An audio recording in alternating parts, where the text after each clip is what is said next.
Yeah, let's talk about it all. Why not? As you know, I'm not like fully doxxed. I'm pseudonymous. I always get that one wrong.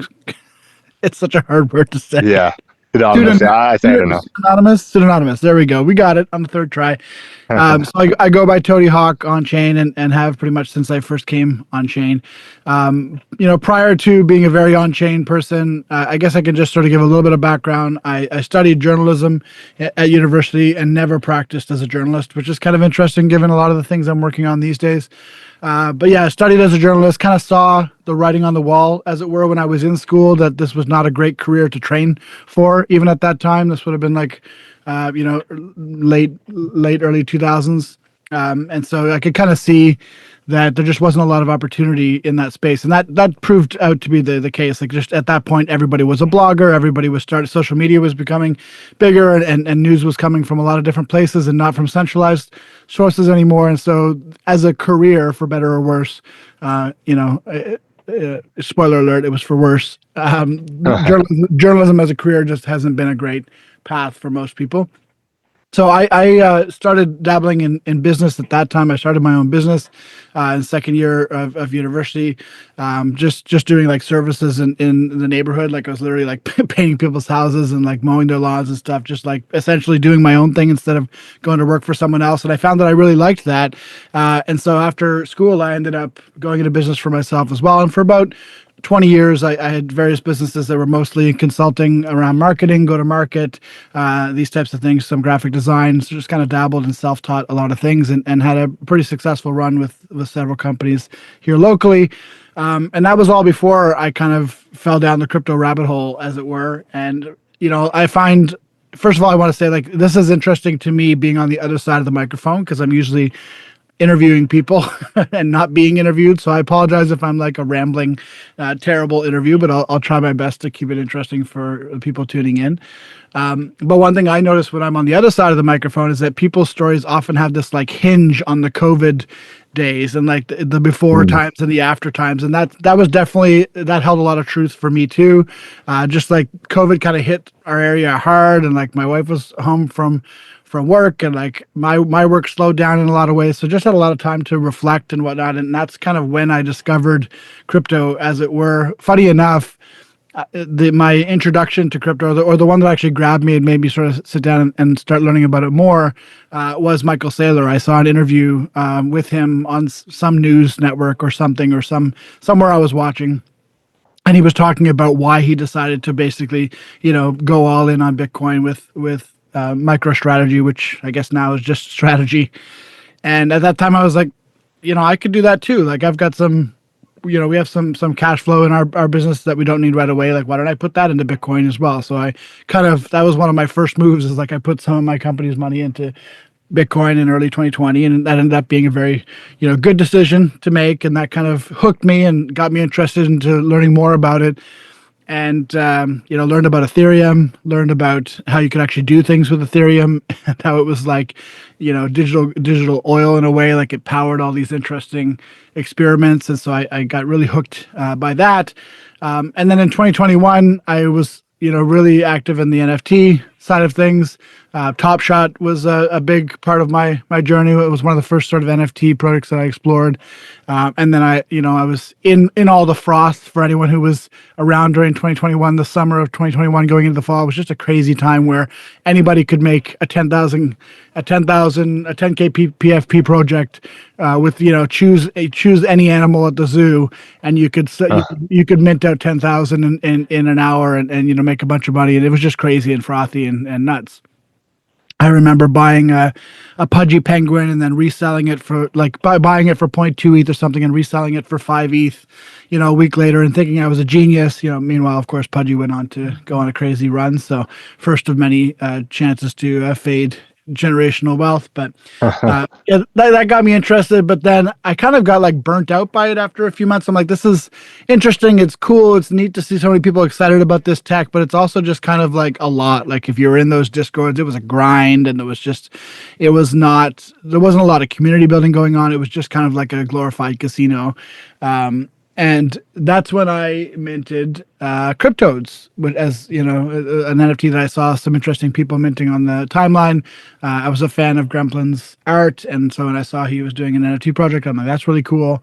So I checked it out. I minted. I think I only minted one of those, and then I bought more later. But I really loved the aesthetic, and I jumped in the Discord, and it was so different than other projects at the time. Like anyone who remembers that time, it was so frothy, so crazy. Everyone was like "when moon" all the time in every Discord.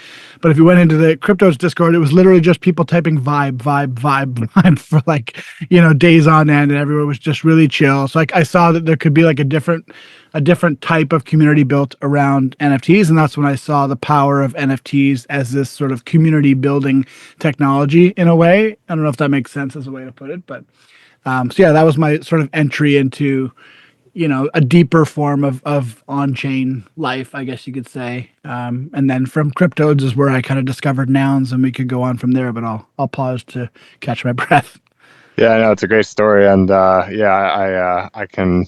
It's funny you mentioned like sort of not being on the other side of the mic. I tend to do the same thing on the other side of the mic as a guest, and like end up talking like a lot and super fast. But like I think that's the right way to be as a guest personally. Like I shouldn't.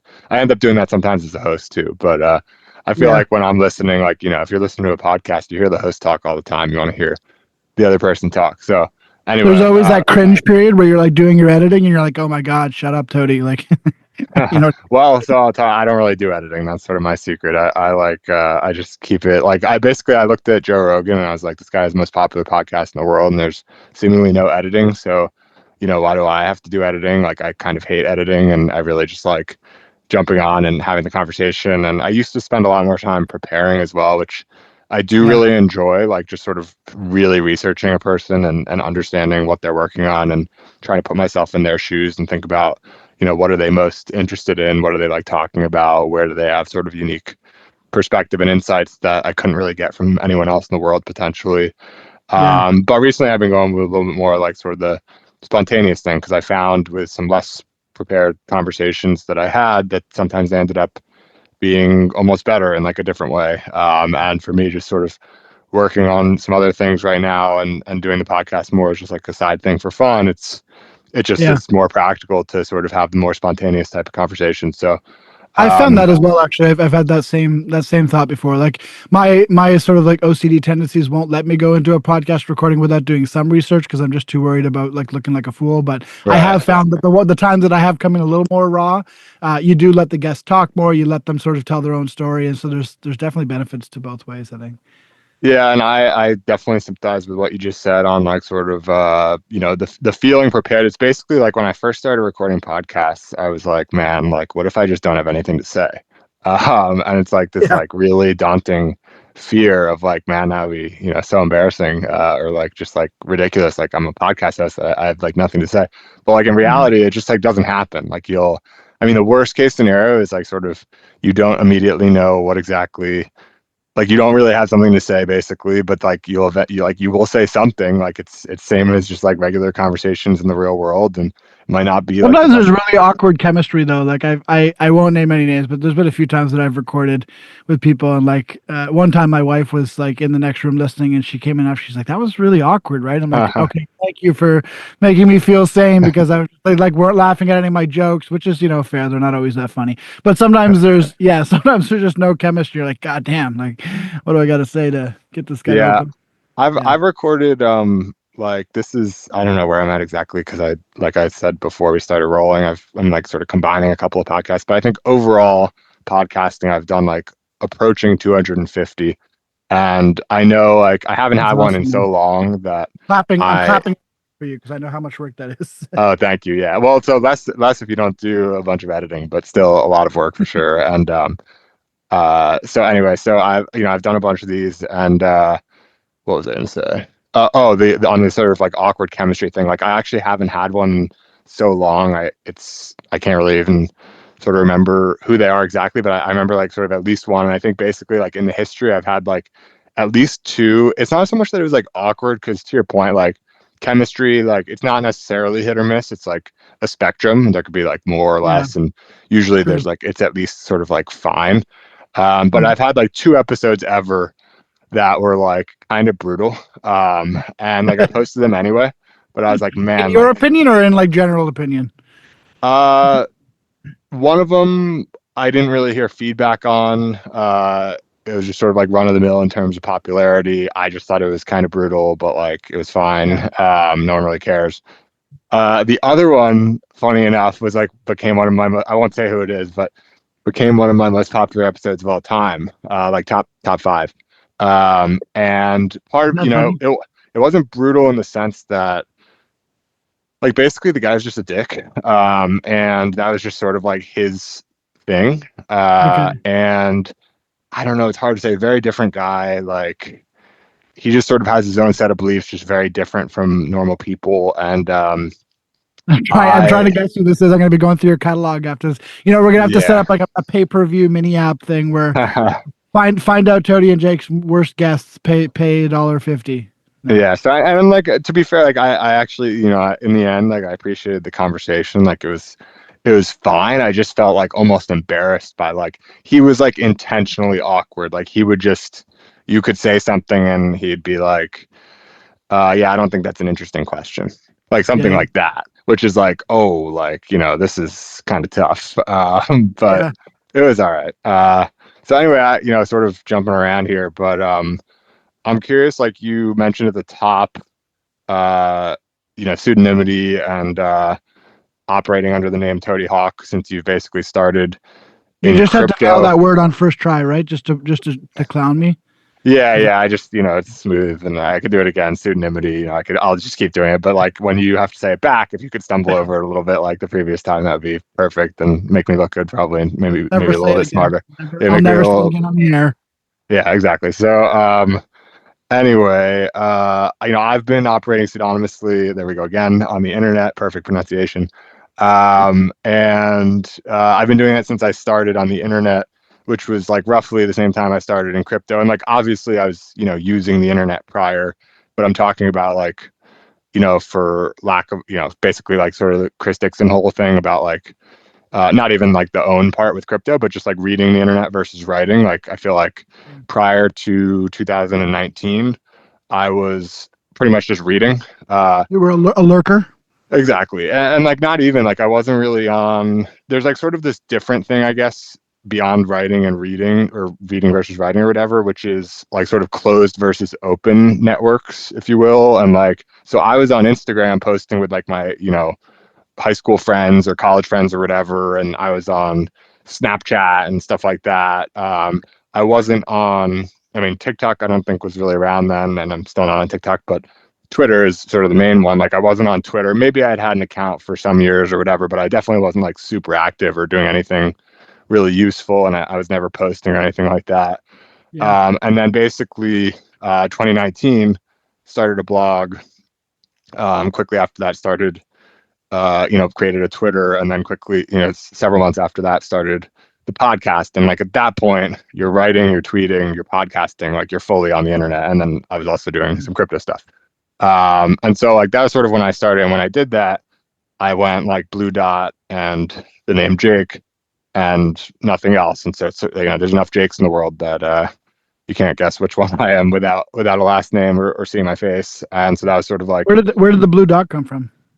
the blue dot was basically I started the blog like somewhat on a whim. I had been thinking about it for a while and finally decided to act. And I'm just a big believer in like you need to do something quickly and like not overthink it or else you might never do it. And so I sort of finally had like the impetus to do it and felt like I needed sort of like a logo. And in the spirit of making something quick and sort of like simple and minimalist, sort of like how I like to do things. I was like, blue is my favorite color and circle is my favorite.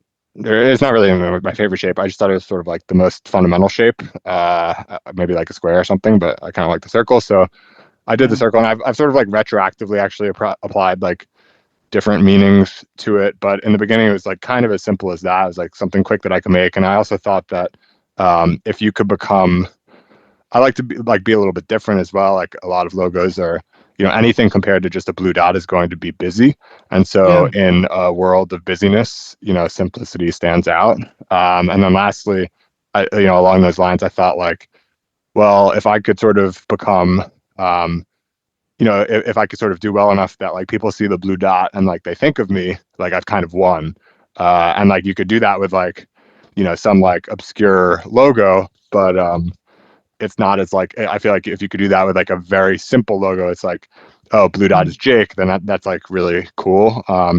So that was when we sort of like, launched when yeah, we launched the Yellow Collective last year in January, we kind of had a similar idea about just trying to own the yellow circle emoji, and that's done pretty well mimetically. So yeah, I think there's something strong to just like a color, a yeah. color. Owning an emoji is a really good idea. Like I didn't have that thought when I started, but But definitely luckily makes there sense. is one. Like, There is yeah, another there one. is one. It's not Base like my base kind exact of blue took dot. it. So yeah, exactly. Base kind of, base been commandeering my blue dot for years, and I'm kind of, No I don't know, royalties. No on-chain royalties. no on-chain royalties, and I feel like and I'm out here like building and hustling hard on base too. It's like maybe they took my blue dot. Maybe I should go to Solana or something like that. You heard it here first.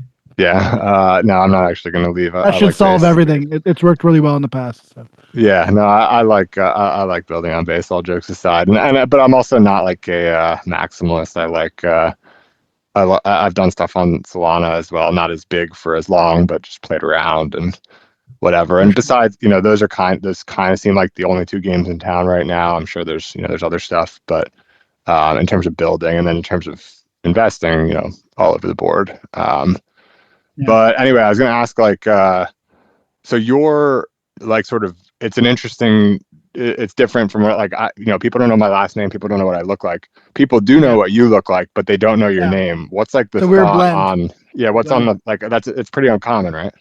I think so. Although, well, there's others like that, I think too. But for me, it's just for fun, maybe for a little bit for security. But it's not super serious. I'm not trying to be like the anon founder of a crazy protocol or anything like this. It's just mostly for fun. The name itself, has a bit of fun lore to it. I mentioned that cryptos was the main collection that really got me kind of falling all the way down the rabbit hole with NFTs and Ethereum. And just living on chain. And my first toad was this crazy toad that I minted with an orange mohawk. And so at one point, Gremplin posted a thread when cryptos were popping off, and he was like, post below the lore of your toad, and I might draw it or something like this. And so I made up like on the spot the lore around this toad being Tony Hawk. Gave him a skateboard. I used to play a lot of Tony Hawk back in the day, and that's where it came from. And then it just kind of like I liked it. I loved that NFT. I used it as my PFP. It just kind of like morphed into me over time. So that's the backstory on Tony Hawk. Yeah, it's awesome. And it's nice, like you sort of go for, like I was saying with the Blue Dot, or in this case, you with Toady Hawk, like you sort of start with something, it's almost like an accident, or at least you don't like sort of Yeah. contemplate, like, this is going to be my thing for like so many years or whatever. Yeah, But it's then not it like real really lore. It's grows. not real lore unless it's accidental, right? Or at least Exactly. I know serendipitous. like an interesting one, obviously we were just talking about base, like I know Coinbase, or at least I've heard, I think in the story that like basically Coinbase in the early days, like I think Brian was trying to think of a name and he had some certain like sort of criteria that he wanted, maybe like two syllables or something. And like basically Coinbase was like not something, I don't remember the exact story, but like he was kind of like, okay, we'll go with it for now. And then like, here That's here we are, and it's in the S&P 500. It's so funny because Um, it's such a perfect name too, and how like they've split the two sides of the business, like the coin side being the sex, and then the base side being the Ethereum L2. It's just kind of, yeah, it's kind of perfect in a way. yeah, I had to take, I thought I misheard you and I didn't know what you were saying when you said sex there. And then I realized you're talking about a centralized Yeah, exchange. new sex I was, scandal with I was like, Brian. what's going on at Coinbase again? No, it's funny. Yeah, so then can we sort of take the next step there to Yeah, nouns? Was sure. nouns, so this was after cryptos? Yeah, so in the cryptos Discord, actually, I saw this guy just drop a project. He's like, I'm launching tomorrow. And I checked out the Twitter, and it was for this project called Noun Punks, which actually had really dope art. They were basically like kind of a blend of punks and nouns, and they all had nouns glasses.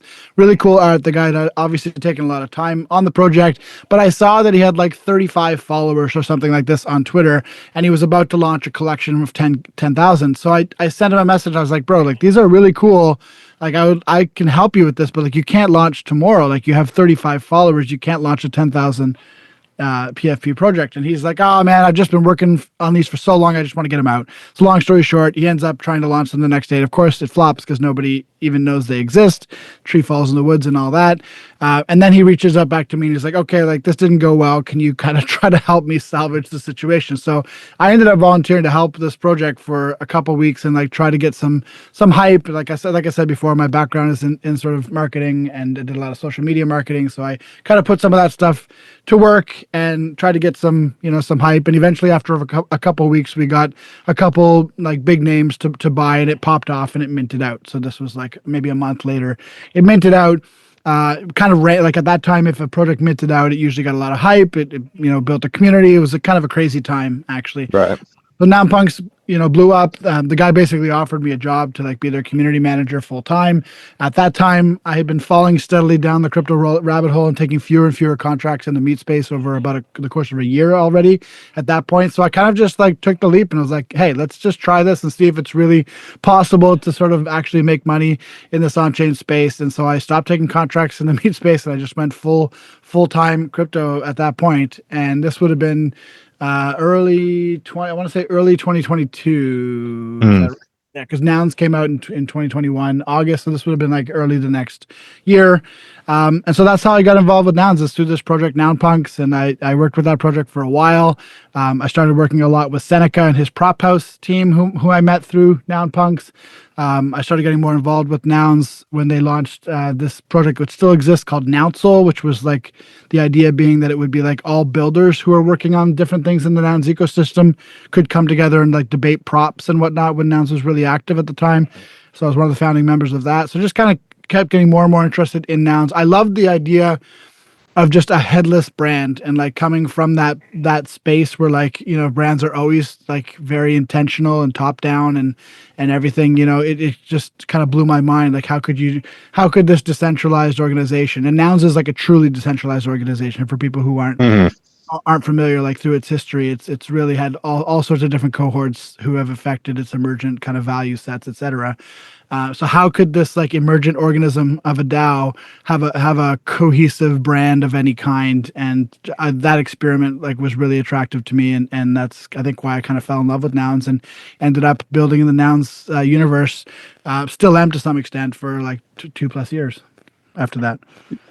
Yeah, and so I think we might have touched on this a little bit, like on Farcaster and a couple casts, but basically like put a pin in it to talk about later. And now we're talking. So, Yeah. what is your like general sense of what's going on with Nouns, like in basically like in recent times, like this year or whatever sort of time frame makes sense? And like part of the context, for why I ask is obviously like I'm working on a daily auction project now, and it's just like I mean like Nouns like obviously just like completely crushed it out of the park, doing genuinely novel things, more than one, and it's still like by many sort of like however you want to sort of look at it, it's been like an incredible success, but it's just so Yeah, it hard when still something exists. has. So there's that. Yeah, of course. I It's mean that's sort of the 4 years later and baseline. it still exists. Yeah. And more than that, I mean, the daily auctions are still going for like 2 ETH, I think, last I checked. And like Not quite that much anymore, but yeah, it's still yeah, it's going. like super legit. And so basically, like, even when you can basically look at a project like that, and it's like, man, these guys like completely knocked it out of the park. And obviously, like you talked about, it's not really like a team as much as a decentralized collective of people, but like they, basically best case scenario, and still like not a ton of like basically single digit bids on the auctions, even though they're high prices. And like I Yeah. understand sort of like a group with some sort of like motive that's sort of like bidding up a lot of these, trying to get like some share of all of the nouns or whatever for like certain advantages on the voting. So like I just am curious to like sort of, I don't know if it makes sense to talk about what's going on now or if there's some backdrop that is helpful, but like consider me someone who like I know the broad strokes on nouns, but I'm not like Yeah. deep in the weeds or anything like that. Just to hear like sort of what's going on, was there anything Okay, let me preventable try. or Let me yeah. try to synthesize. Although we don't have we don't have all day, and nouns could really take all day to dive into for real. Yeah, But yeah.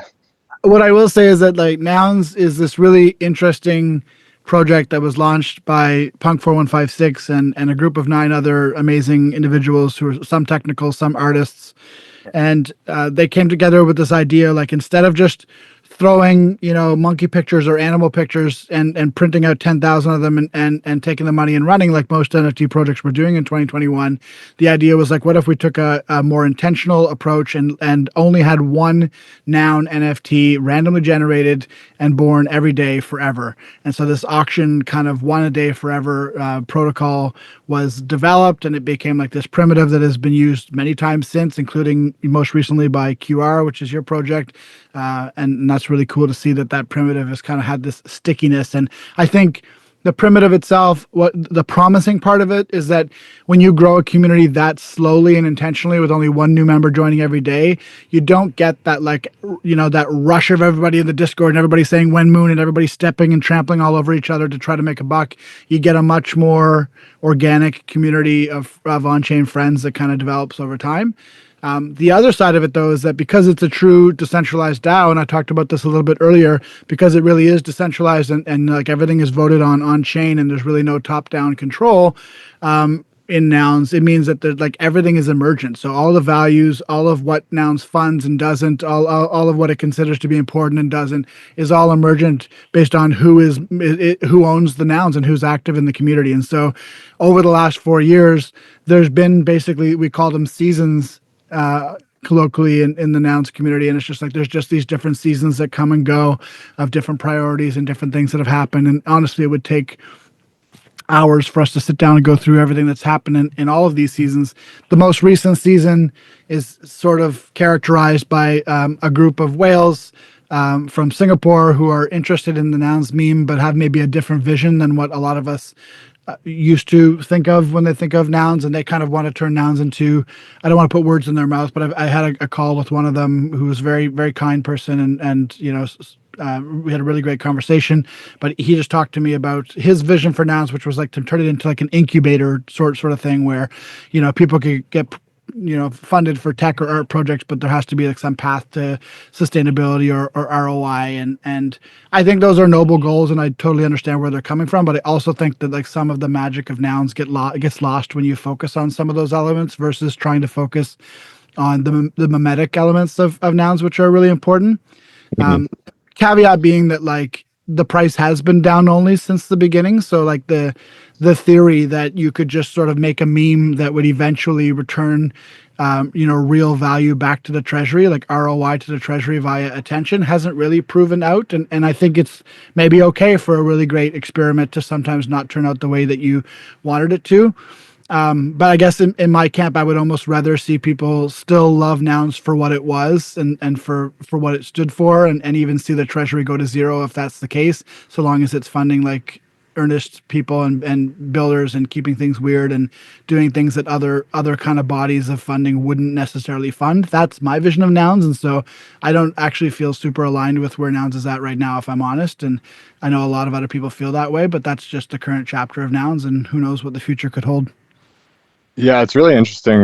It sort of it gets to this concept that I've thought about a good amount when it comes to crypto, which is that like there's so many of these things that whether it's an NFT collection or a meme coin or whatever it might be, that there's like this, I mean, with like a company, for example, like you start a company, the expectation is like it, if it's successful, it'll be around for a very long time and like sort of like in perpetuity, even Yeah. though the reality is like companies die eventually or, get acquired or something. Like they don't, they do, it is like sort of it's not a, forever thing. But with crypto, this is like magnified because so many things that get so much attention for, we talked about the other day, hours, days, maybe sometimes weeks, even more rarely months, and most rarely years.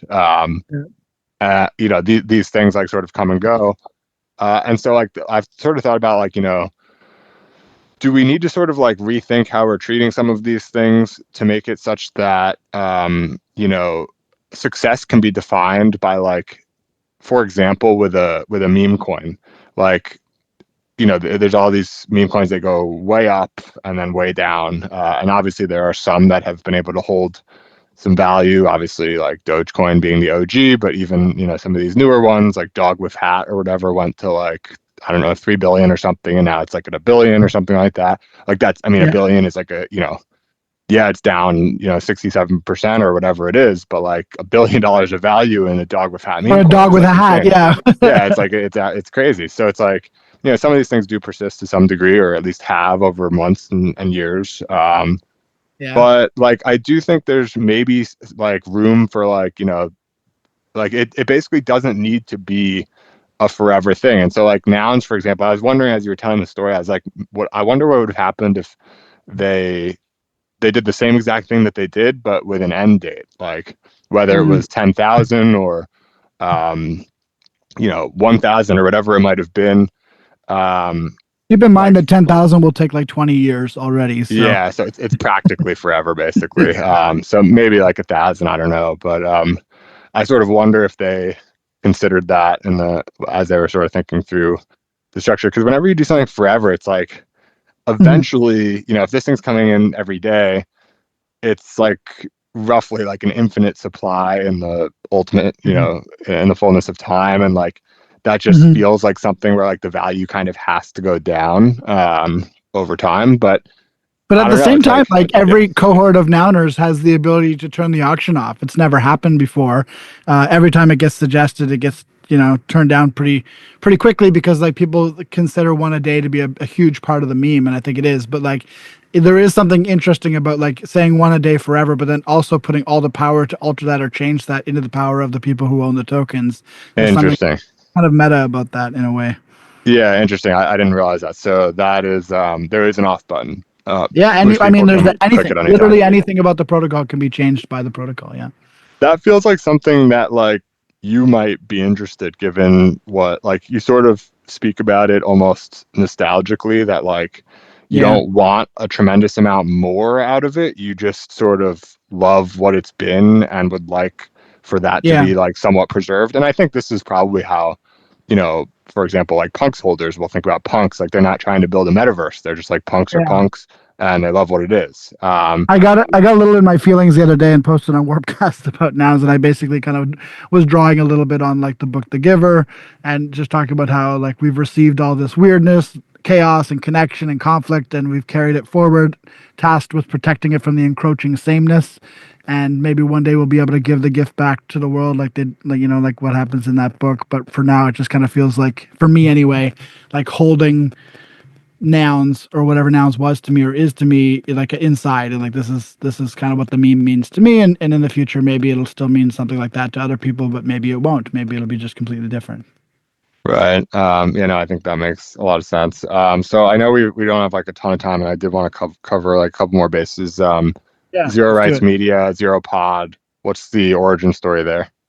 Yeah, I can give you sort of the quick history on that. So in 2022, I founded an organization, a collective called the Noun Square, with a bunch of my friends from Nouns, and our basic idea was to first of all host a daily spaces on Twitter that would sort of just celebrate the daily auction of nouns and kind of make it a moment for the internet. That was kind of the genesis of this whole thing. And then also just to become like a community hub for nouns. Like nouns was thriving at the time. There was so many projects that were active, that were using the code, using the art. At one point, a few months after founding, we were running something like 45 spaces a week for all Wow. different nouns projects. It was just a crazy, wild time. I look back on that time with a lot of fondness. It was really fun. We did that for a thousand shows in a row. We just recently, like earlier this year, stopped doing the daily show at number 1,000. So 1,000 days in a row, our team did a space about nouns, which was pretty cool. Sort of that leads into earlier this year when we decided to rebrand and kind of reframe what we were doing, and kind of lean in really hard into video content and what had been working really well. So me and Jack Wilds, who had been working together at the Noun Square, kind of spun off into Zero Rights Media, and the idea with Zero Rights is essentially just to be, a zero copyright media organization for the Ethereum ecosystem, and sort of all the aligned ecosystems. And so we just like creating content about different interesting projects that are happening on Base and Nouns, in other Ethereum ecosystems. Zeropod I've been running now since last August, so not quite as many pods as what you've done with Pod of Jake and Purple People, but it is a video pod. It's pretty intensive on the editing side, so it's a lot of work, but it's been really worth it. And yeah, I mean that's kind of the backstory on both the Noun Square and coming into Zero Rights and what we're doing with that and Zeropod. And then also Jack is just a super amazing, talented content creator, video creator, artist to work with, and I really love the way that he is able to synthesize difficult projects, difficult concepts, and just make them really approachable for people. And also how he's just such a good storyteller and helps to tell the stories of the people behind these protocols in the videos that we make. So that's kind of alongside with Betterment, which I'm sure we'll talk about in a little bit. That's my main focus now in the space, is just trying to see if it's possible to run, a profitable, sustainable on-chain media organization that makes content that people really, want to watch and look forward to watching. Yeah, it's super cool. Like, given what we were just talking about, how like things don't need to be forever to wrap on Yeah. the thousandth episode is like, Yeah, I mean, it exactly. takes 1,000 episodes to get to the thousandth episode milestone. Like you could do it on 500, but it wouldn't be quite as cool. Like 1,000 is Yeah. just so much work, and like to just be like, we're coming up on it, and we feel like the time is sort of calm. Like just like a really clean. Like I think there's just such something to be said for having an end to something and to be able to look back on it and be like, yep, like that was like we sort of did that the right way and ended We it did at the that right thing. time. Yeah, for sure. Exactly. Yeah, I'm proud Versus of that. I like the that. other, the other sort of, sorry to interrupt, but the other sort of like alternative is like it whatever it is just sort of fizzles outside of your control, like Yeah. inevitably, whatever it is, in the ultimate, like maybe it could even exist beyond one's lifetime or whatever, but like ultimately you either sort of like end it on purpose or it just sort of like ends, on its own or whatever, by like fizzling out or whatever. So, Yeah. out of curiosity, how did you meet Jack? So that's an interesting backstory too. So this goes back to pretty early Nouns days as well. Like I want to say late 2021. No, it couldn't have been that early actually. No, sorry. So it must have been like mid 2022 because it was after the Noun Square started. But I heard a podcast that he put out. He used to be part of a collective that was actually called Collective, if I'm not mistaken. Anyway, it doesn't really matter. But he was part of a collective that was building a governance client for Nouns at the time called House of Nouns, and he and his partner were commissioned to do this podcast essentially about what was happening in Nouns and different props and stuff. He posted it in the Nouns Discord at the time, and I listened to it. I swear for like 5 minutes. I'm like, holy shit, this guy is one of the best storytellers I've ever heard. And this was just like 5 minutes into a podcast about Nouns, but I was just like captivated by the way he like hooked me and like was telling the story. And I literally stopped listening to the podcast. I went on Discord. I was like, I messaged this guy. I said, add me. I add him. I said, look, we have to work together. I don't know how, but like maybe can we like repost your podcast on the Now Square and help you get more distribution for it? Like how can we kind of work together? And like that's just when we started collabing on things. And then over time, he ended up leaving that organization, and so we ended up like funding them through the Now Square to keep doing those podcasts. And then he started doing other content for us, and like the rest is history is kind of a cliched thing to say, but that's just when we started working together and kept working together.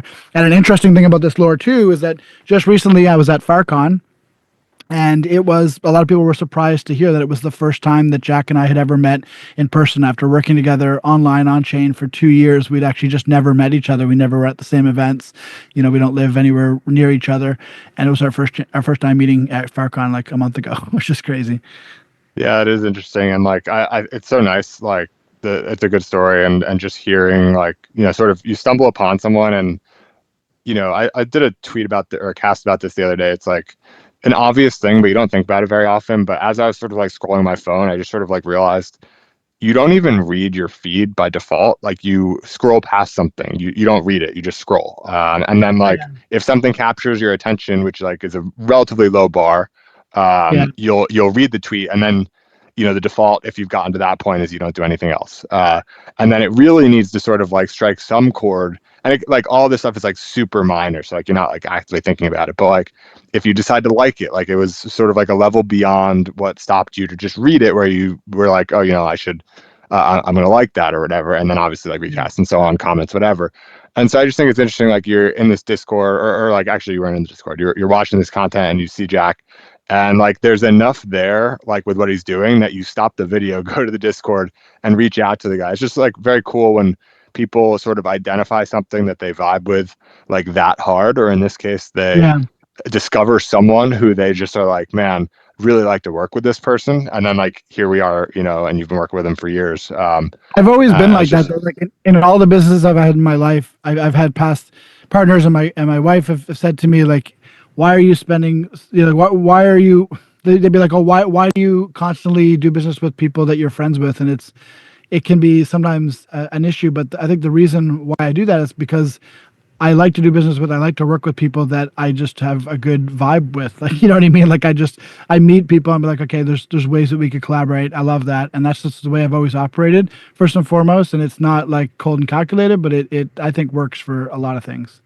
yeah, and it's kind of cheesy, but basically it's just like there's like few things better than just like sort of discovering a new friend basically out of nowhere, Yeah. especially through the internet. I think is very cool. It's something that's been like sort of a new experience for me over the last, like I said, like 4 or 5 years, where previously it was just like within my existing network from like IRL, and now it's more of the reverse direction where I meet people on the internet, and like with you and Jack, you might meet the other person a year or two later or never, and it doesn't really matter that much.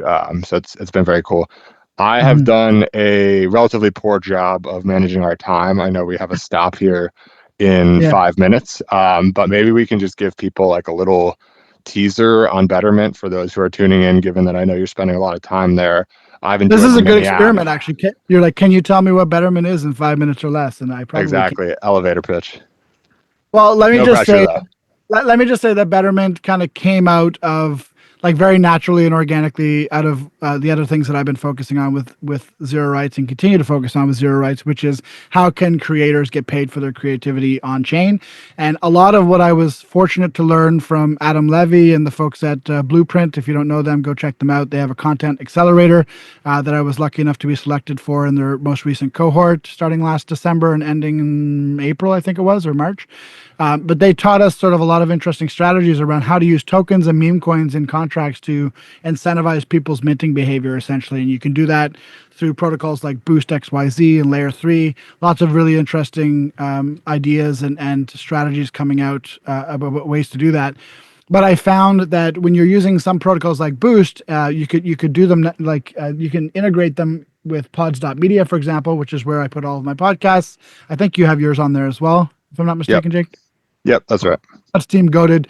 So you can actually boost them on there, but what happens is like there's no baked in distribution. Like I love the boost protocol, but it's not a distribution protocol. It's just a very standard boost protocol. So you could put $1,000 worth of Clanker or $1,000 worth of QR coin or $1,000 worth of Better coin on there, and you could incentivize people perhaps to come and collect their content. But if a tree falls in the woods and no one's around, then it doesn't really matter. So if people don't know that the boost is there, then they won't come and collect it essentially. So the idea with Betterment is like, is it possible to gamify and sort of give like a more temporal, urgent aspect to these types of boosts to make it so that people come to the app or come to the experience once every so many days or hours or whatever, but they come to it ready to collect and then to be rewarded for the collecting. And that's what Betterment is currently it's running every other day, so Mondays, Wednesdays, and Fridays at 3 p.m. EST, 12 p.m. PST. I'd like to get it to a daily cadence at some point, but we're just right now taking it slow and iterating and getting feedback. So every other day, there's a gamer around, and what happens is there's a piece of content on chain that's featured in the app on that day. People will get a notification when the game goes live. They go into the mini app on Farcaster, and they collect the piece of content, or soon it will be art as well, for usually $1 or a little bit more than that. They can use their integrated Farcaster wallet, which is one of the great things about building on Farcaster. They collect it, and then immediately after collecting it and patronizing that creator, they get a little neon wheel pops up, and they can spin the wheel once for each edition that they've minted, and they could win up to 100x back what they spent on the mint in the featured token of that day. So that's kind of the mechanism. Just adds a little bit bit of dopamine, adds a little bit of risk and reward to the equation for people collecting content. And so far, even though it's only been running for about 2.5 weeks, early data shows that it seems to be popular. People seem to really like it. We've had over 8,000 people install the app in that time. Most of them have notifications on, which is really cool, because they need to have their notifications on to know when the game happens. So there's an urgency there.